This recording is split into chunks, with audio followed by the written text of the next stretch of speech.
Olá, meu nome é Carlos Eduardo Páscoa Alves. Eu faço parte da Universidade Federal do Sul e Sudeste do Pará.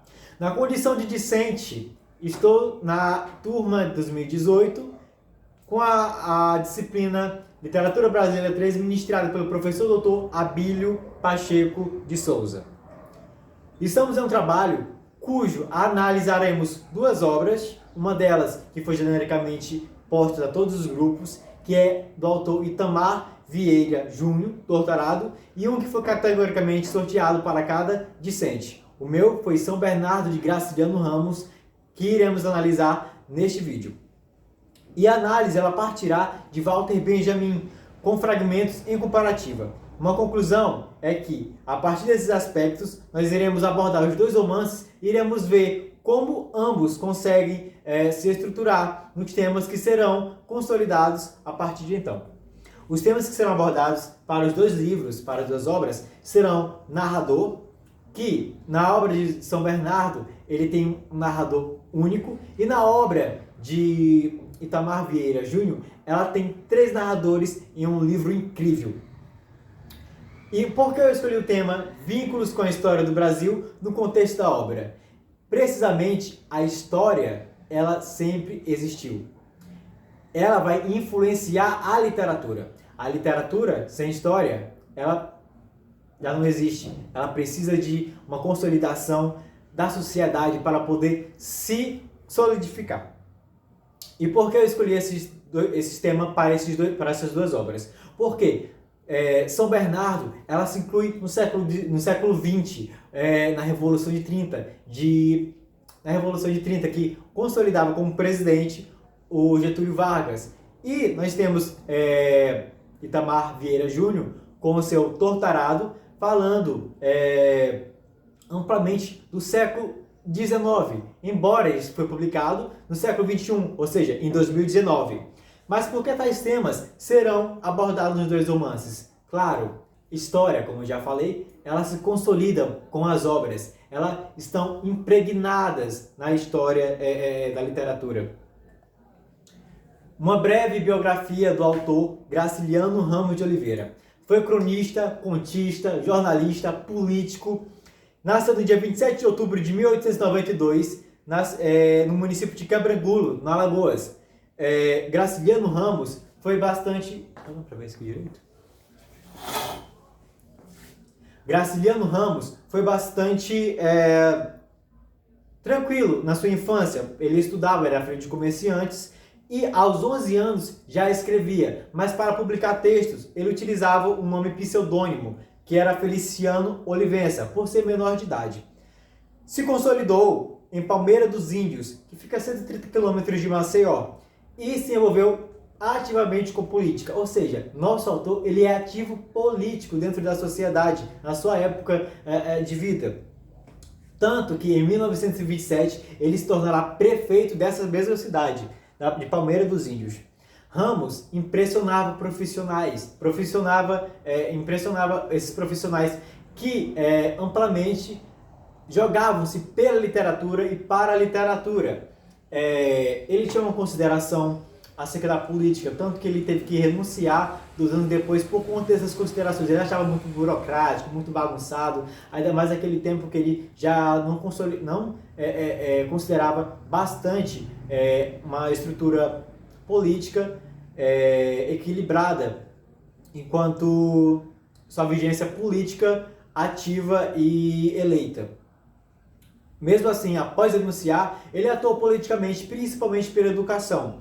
Casou-se 2 vezes, teve 8 filhos e, naquela época, o Brasil fervilhava por mudança. Não é à toa que a Revolução de 1930, de Getúlio Vargas, ela teve um teor histórico muito significativo, tanto para quem ensina história, tanto para quem vivia aquela época. Quando o Brasil fervilhava por mudanças, e aqui nós temos um período de 1930, a gente vê a Era Vargas. O que nós temos na Era Vargas? Diversas mudanças no Brasil. Mas havia uma coisa, havia uma repressão de Vargas contra comunistas e socialistas. Vargas, ele não gostava dessas pessoas, faziam elas ter medo, manipulava para que essas pessoas não entregassem a a leitura do que era o socialismo e do que era o comunismo.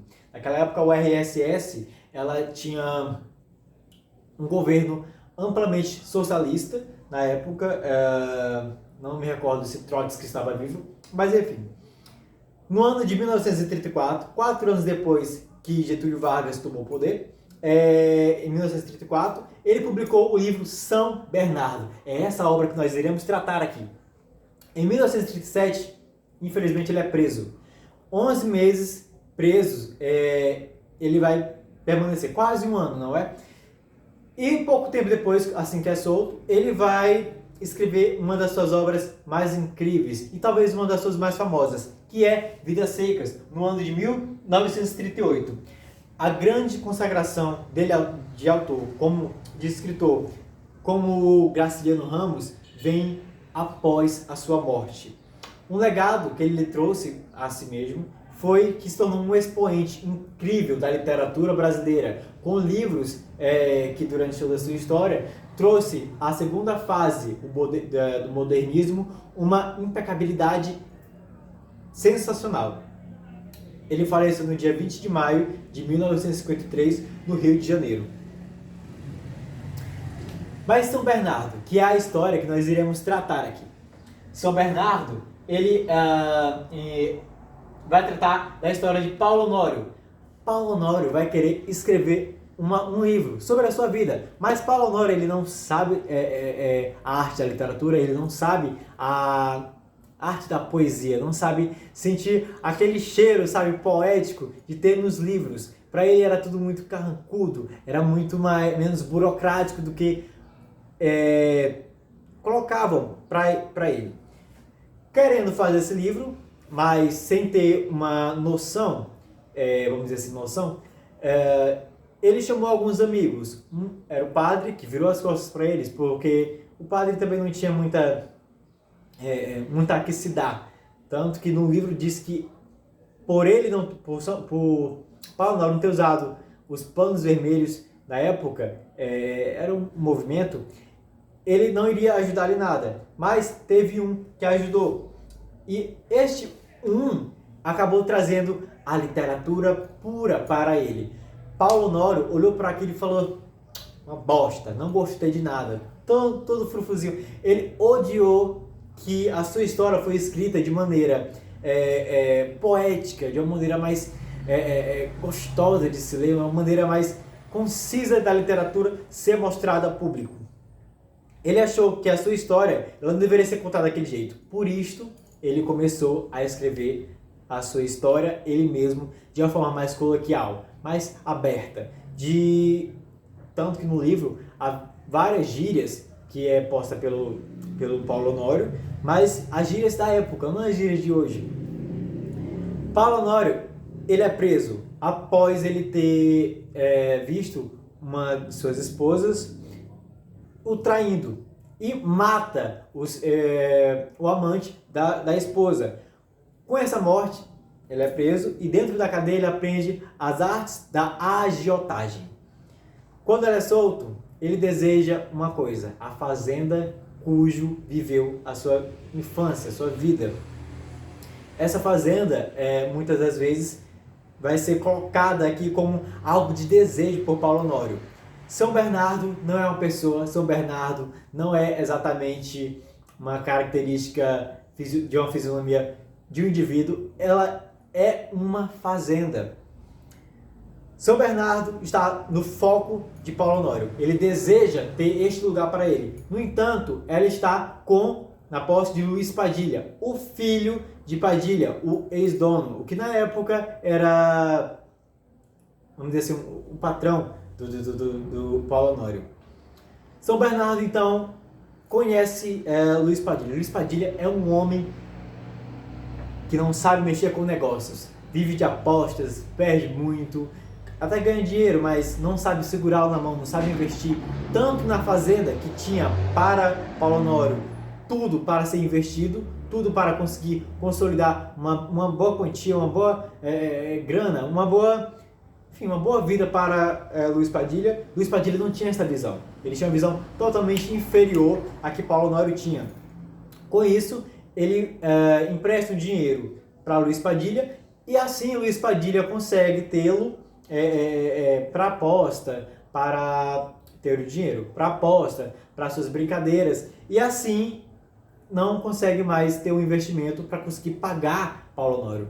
Paulo Honório, assim que termina os vencimentos mensais para o Luiz Padilha pagar, ele vai lá em São Bernardo para cobrar esse dinheiro. Luiz Padilha não tem. Perde tempo, mas não há mais tempo. O pagamento vira São Bernardo. São Bernardo é ganho. Há um preço até um pouco mais generoso. Paulo Honório considerava um pouco mais generoso do que valia atualmente naquele momento. E com esse pagamento, ele começou enfim, virou dono de São Bernardo e pegou esse lugar, São Bernardo, para produzir. Agora, ele ganha a cidade de São Bernardo, um pouco lá perto, a vilazinha, passa de vila para uma cidade mais respeitada, uma cidadezinha mais famosa. E Paulo Honório ganha uma certa fama por estar produzindo na fazenda. São Bernardo é algo para ele, uma conquista. Mas ele não pode viver para sempre, então ele precisa de um herdeiro. Vai atrás de uma mulher. Pois, durante sua vida, não teve tempo para poder se engraçar, para poder conquistar, para poder focar em ter uma conquista amorosa. E por isso, conhece Madalena, uma professora que vive apenas com uma tia e não a conquista, não a tem para si como uma moça que merece ser conquistada. Ele faz primeiro uma proposta para ela, uma proposta para que seja mãe de um herdeiro que ele quer pô-la. Nessa proposta, ele diz que ela terá boa vida, casará-se com ele e viverá na fazenda. Ela aceita e vai morar na fazenda com a sua tia lá em São Bernardo. Mas aí que entra um outro capítulo da história. São Bernardo vive um outro capítulo. Madalena é de bom coração e Paulo Honório é de ciúmes, de rancores, carrancudo, podemos dizer até casmurro. São extremamente opostos um do outro. Madalena representava mais o socialismo, a mulher que trazia de bom coração, de bom ímpeto, as pessoas mais pobres. Não deixava que Paulo Honório tratasse os seus trabalhadores de forma rude, enquanto Paulo Honório já era uma pessoa que dizia-se capitalista ferrenho, e esse capitalismo acabava entregando a ele uma característica muito rude de como tratar as pessoas, de como se relacionar com as pessoas, e assim ele tinha a sua relação com Madalena. Até que um dia ele acha uma carta e diz que essa carta é para um homem. Ele tinha muito ciúme de Madalena, embora ele não tivesse conquistado. Ele somente fez aquela proposta. Nessa carta, ele pensa que ser para um homem, algum homem a conquistou, alguém quer Madalena para si, mesmo que a mulher naquela época, hoje em dia é um pouco mais diferente, mas naquela época a mulher era mais um objeto, a mulher era colocada mais como algo que pudesse ser mais consolidado para ter para si. A carta que ele achou deixou-o furioso. Foi ter-se com Madalena. Madalena foi encontrada na capela. E nessa capela, ela falou, calma, espere aí. Com aquele coração bondoso que ela tinha, conversou com ele. Para de ser desse jeito. Para de ser desse jeito. Você é uma pessoa muito rude. Essa característica sua assusta as pessoas. Essa sua característica demoniza-te como um homem. E aí, aquela carta, embora ele tenha acusado de ser para o homem, ele ficou naquela capela enquanto Madalena voltou para a casa da fazenda. E na capela, ele dormiu lá. Não quis pedir desculpa para Madalena, embora tenha pensado. Não quis pedir desculpa para Madalena, dormiu lá e ficou. Pela manhã, ele voltou à casa e, infelizmente, veio sua tia e falou, e veio a tia da Madalena e falou que ela havia se suicidado. Morreu nas desgraças que trouxe tanto o seu casamento como uma vida que escrupulosamente as mulheres tinham naquela sociedade, ainda mais com um pensamento como o dela. E nesse suicídio, a gente vê um triste final para Paulo Honório. Ele reflete, claro, que teve certa culpa na morte de Madalena, mas há algo descabido no final. Ele disse que se pudesse fazer novamente, teria feito a mesma coisa. Ele não se arrependeria de fazer a mesma coisa do que fez durante toda a sua vida. Ele estava orgulhoso. Agora vamos entrar numa obra maravilhosa de Itamar Rangel Vieira Júnior. Nasceu em Salvador em 1979, ou seja, século XX, 1979. Graduado em mestre em Geografia pela Universidade da Bahia, concluiu sua tese de doutorado na área de estudos étnicos e africanos com o nome Trabalhar é Tá na Luta. Sim, tá, essa palavra mesmo.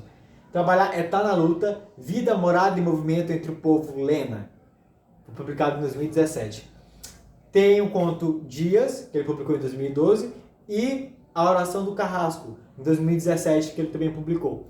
Esses dois livros foram premiados, não tão mais conhecidos como Torturado, que recentemente recebeu uma crítica muito mais fervorosa do que ambos os outros livros que ele havia publicado. Mas o que é o Torturado?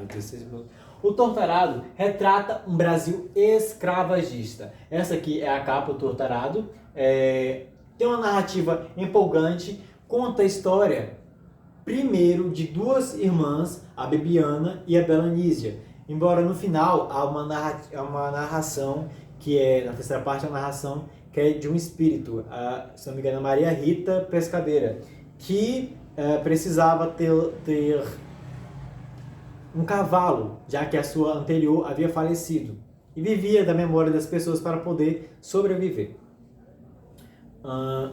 Está acabando. Como o livro ele traz a história dessas duas irmãs que tem um trauma que marca as suas vidas. Conta a história de duas irmãs que vivem em um local chamado Chapada Diamantina.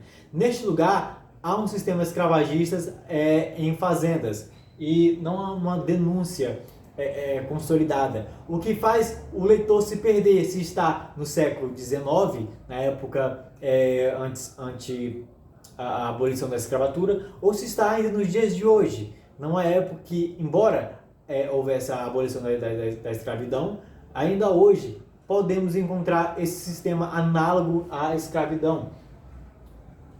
Não muito comumente, mas embora ainda assim a gente consegue ter um encontro dessa forma.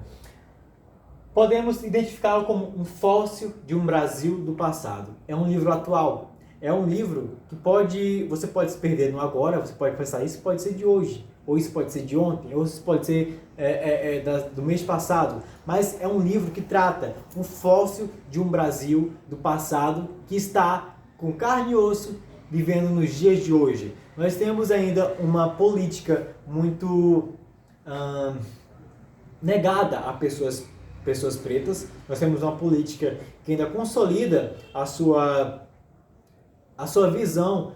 Há uma oportunidade menos abrangente para pessoas que são negras. Eu queria contar um pouco da história, mas meu tempo está acabando, eu gostaria de partir por aqui. Os narradores, primeiro, de São Bernardo. O romancista, comentário de Benjamin, o romancista segrega-se. A origem do romance é o indivíduo isolado. A origem do romance é o romancista segrega-se. A origem do romance é um indivíduo isolado, que não pode mais falar exemplarmente sobre suas preocupações mais importantes, que não recebe conselhos nem sabe dá-los. Escrever romance significa, na descrição de uma vida humana, levar incomensuráveis seus últimos limites. Ou seja, o que identificamos aqui nessas duas obras? Primeiro, que o autor de São Bernardo, que é a narrativa de São Bernardo, ela vai trazer um senhor capitalista, um homem que é perdido isoladamente nas suas ideias. a riqueza da vida e na descrição dessa riqueza, o romance anuncia profunda perplexidade de quem a vive. Nós temos aqui na Bibiana, na Belanísia, uma história muito sólida. Dá para conseguirmos sentir, a partir da narrativa da primeira parte e da segunda, uma história muito íntima de duas irmãs, e numa terceira parte, embora contada por espírito, mas ainda assim convivendo naquela mesma história. A gente vai trazer aqui, nessas narrações, uma tipificação. São Bernardo, ele é contado somente por um narrador, e Torturado, contado por três. O que ocorre?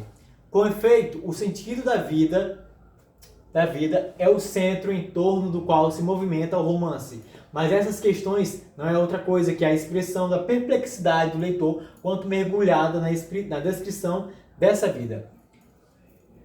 O centro que movimenta o romance é identificado, lógico, dentro da obra, é identificado a partir de quando a expressão do leitor mergulha descritivamente no que o narrador quer passar.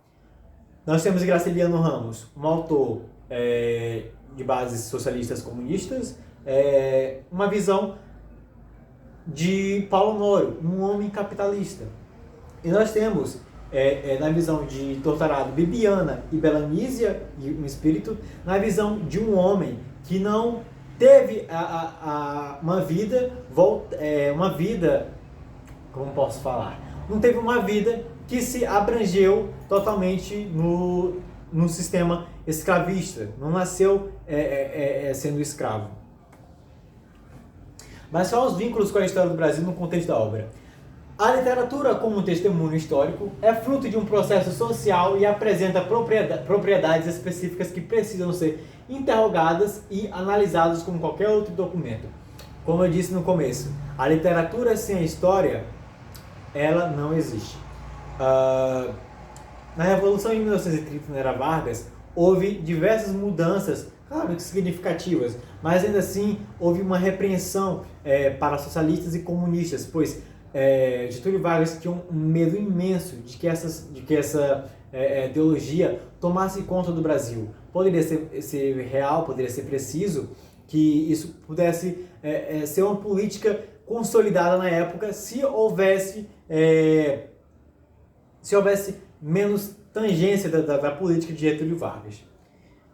A literatura, através do moderno romance do século XX, com a sua incessante busca por novos modos de expressão e de apresentação do texto literário, já assinou há muito tempo com uma riqueza de possibilidades narrativas que não parecem ter sido assimiladas por uma historiografia que, pelo menos nesse aspecto, é ainda demasiado tradicional. A história, ela traz, tanto do ontem, do século XX, como no hoje, do século XXI, dois governos.